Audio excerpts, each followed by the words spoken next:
বন্ধুরা সকলেই জানি যে ভারতের যে টি-20 স্কোয়াড আয়ারল্যান্ড এবং ইংল্যান্ডের জন্য সেটা কিন্তু অলরেডি প্রকাশ করে দিয়েছে বিসিসিআই।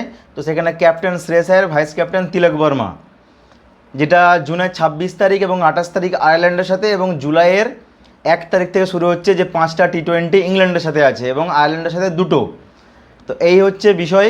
এবং যেটা উল্লেখযোগ্য বিষয়, সূর্যকুমার যাদবকে ক্যাপ্টেন্সি থেকে সরানো, যেটা আগামী টি-20 ওয়ার্ল্ড কাপ 2028 সালে, যেটা তার বয়স 38-এর কাছাকাছি হয়ে যাবে।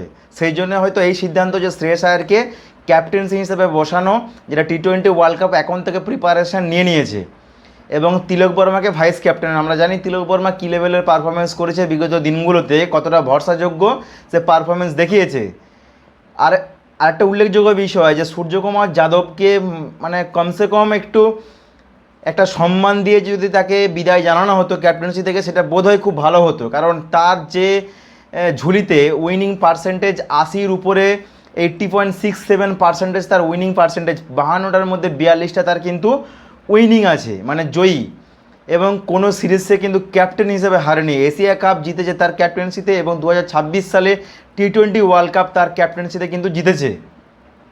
তো এইটুকু মিনিমাম তাকে সম্মান দেওয়াটা উচিত ছিল। যাই হোক, অবশ্যই শ্রেয়স আয়ার কিন্তু ক্যাপ্টেন্সি হিসাবে খুবই ভালো। আমরা দেখেছি যে আইপিএলে পাঞ্জাব কিংসের হয়ে সে কী লেভেলের পারফরমেন্স দিয়েছে, কলকাতা নাইট রাইডার্সকে আইপিএলে কিন্তু কাপ দিয়েছে, পাঞ্জাব কিংসকে ফাইনালে তুলেছে। তো উল্লেখযোগ্য বিষয় হচ্ছে যে শ্রেয়স আয়ার যে বিগত 2023 সালে লাস্ট কিন্তু ম্যাচ খেলেছিল অস্ট্রেলিয়ার বিপক্ষে, ডিসেম্বরের 3 তারিখে অস্ট্রেলিয়ার বিপক্ষে লাস্ট 2023 সালে ম্যাচ খেলেছিল। তারপর কিন্তু তাকে বার করে দেওয়া হয় ম্যাচ থেকে, টিম থেকে। তারপরে সে কিন্তু কামব্যাক করলো অ্যাজ এ ক্যাপ্টেন হিসেবে। এই জার্নিটা কিন্তু যথেষ্ট লেভেলের জার্নি এবং সত্যি মানে তুলনা করার মতো জার্নি, যেটা শ্রেয়স আয়ার যেভাবে কামব্যাকটা করলো, যে লাস্ট খেলেছিল 2023 সালে এবং 2026 সালে সে ফিরলো অ্যাজ এ ক্যাপ্টেন হিসাবে। সবটাই হচ্ছে যে পুরো আইপিএলের ক্রেডিট বলা যেতে পারে, অনেকটা যে লেভেলের পারফরমেন্স দিয়েছে এবং বিগত দিনের যে খেলাগুলো সেইটা তুলনামূলকভাবেই কিন্তু বিচার করে তাকে ক্যাপ্টেন বসানো হয়েছে।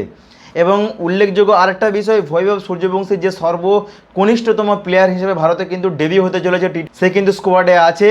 তো ওপেনিং হিসাবে সঞ্জু স্যামসন, অভিষেক শর্মা এবং বৈভব সূর্যবংশী, কে ওপেনিং হতে চলেছে, মানে কাকে ওপেনিংয়ে খেলাতে চলেছে, সেটা কিন্তু একটা ডাউট রয়ে যাচ্ছে। সঞ্জু স্যামসনের সাথে অভিষেক শর্মা খেলবে নাকি অভিষেক শর্মার সাথে বৈভব সূর্যবংশী খেলবে। একটা যেহেতু দুটোই লেফটি ব্যাটসম্যান, লেফটি খেলাতে পারে, না হওয়ার কিছু নেই। বিগত দিন আমরা দেখেছি যে ইরফান পাঠানের সাথে গৌতম গম্ভীর খেলেছে।